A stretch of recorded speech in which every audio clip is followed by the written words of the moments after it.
Today is June 30th, 2015. And what you're going to see here is that the markets are recovering a little bit from yesterday's bloodbath. You can see that the futures are up about 13.5 points right now to 20.64 per contract. So yesterday the S&P was down about 43 points.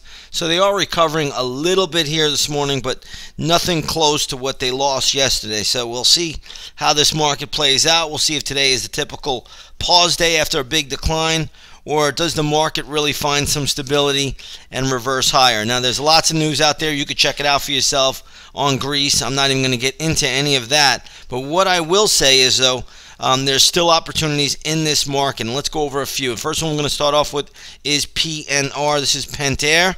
And you're going to see that the stock is trading nicely higher. I am going to have gap levels for this. So come on over to the intraday stock chat. Take out a 7-day free trial. Gap levels will be posted up at 9 a.m. Again, Pentair, nice little gap up. Looks like an activist investor has gotten involved. He's taking a 7% stake. We'll see where this stock goes. But right now I have worked out very, very good resistance levels to play this name. Next one on my list here is Conagra Foods. Ticker symbol is CAG. You can see it had a nice little pop earlier. Now it's right back down. Currently trading at around $43.27. It closed at $43.43 yesterday, so be careful with this one. We'll watch this once the opening bell rings. It could be in play today. But right now, the stock's not showing us a whole lot. If it does reverse to the upside, I'm seeing upside resistance around $45.25. Maybe it overshoots a little bit, but don't really look for it to get much higher than that today. Next one we're going to look at is Sony. Everybody knows this company. Big Japanese electronics maker. Picture maker, Sony SNE, is trading down at $28.50, closed at $30.36. Looks like they're going to do a share offering, or they're going to sell shares to raise $4 billion to put into a sensor business. Either way you slice it or dice it, the stock does have some support around this $28.50 level, but really it's been tested quite a few times. Next level down, I think, would be around $26.18. Watch for some support around that area in the short term. We're going to move over now to JUNO. It looks like Celgene has invested $1 billion in this company. This is Juno Therapeutics. Had a huge move yesterday, trading up around $80 after the closing bell. Now it's settling in around $62.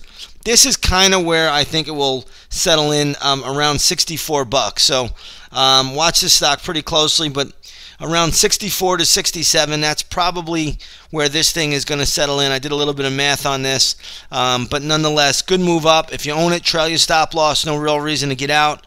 If you don't own it, you can't buy it here. You got to let this thing pull back. Again, I could see this thing going to around $64 to $67 today. That would be the range that I've calculated so far. All right, let's take a look at Apollo Group. APOL, everybody knows this education company. Right now the stock is getting hit again. It's at $13.70, closed at $15.54. There's nothing I will do with it, so I know I'm going to get questions later about this one, but there's no play on it. It's just not a very strong stock, not a good stock. It's kind of weak on the charts. There's really not a lot I would do with it one way or the other. We'll look at it maybe intraday, but right now I have no interest in playing that one, but it is gapping lower this morning. Let's take a look at Fitbit. Fitbit is moving higher on an upgrade today. Again, this just does not have enough data for me to work off of. Take a look at the hourly chart. You can see there's going to be some fair resistance levels a little bit higher from here, but all in all, I'm just not seeing enough to really warrant a play, but it's a nice little move. We'll look at it once the opening bell rings. Maybe we'll find something on it. Now, last night, the Shanghai Composite was up 5.5%. That's mainland China. Stock market there was up 5.5%, so traders should watch the Chinese ADRs today. They could be in motion. Some notable Chinese ADRs are Baidu, obviously. Sina, SINA is another one.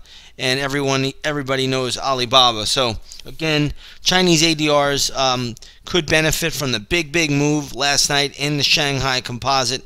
Again, that index was up 5.5% last night. All right, let's shift gears here to the gold market. You're going to see that gold futures are trading down $8.30. Not really a surprise. If you're an In The Money Stocks member, we said yesterday the move in gold was very, very weak despite all of the selling that was taking place. Normally you get a better reaction in gold, and you didn't really get much of one. Today the GLD is trading at 112.35. It closed yesterday at 113.07. I'm just not sold on gold at the moment. As much as I do love precious metals, the pattern on the chart is not that terrific. Let's take a look at the oil market. Crude oil is trading up 35 cents to $58.68 a barrel. Let's go to the USO, which is an ETF to trade light sweet crude, and you're going to see that is trading at 1967. It's actually upticking a little bit from yesterday's close, which was 1951. So that's where we stand. We'll see how oil plays out. Again, oil is highly affected by the dollar. If the dollar moves lower, generally oil will move higher. Keep that on the radar today. Once again, come on over, take a 7-day free trial. These are turbulent markets. We'll guide you through everything that we're doing, everything that we're seeing, and we'll see you all on the charts. Have a great day, everybody.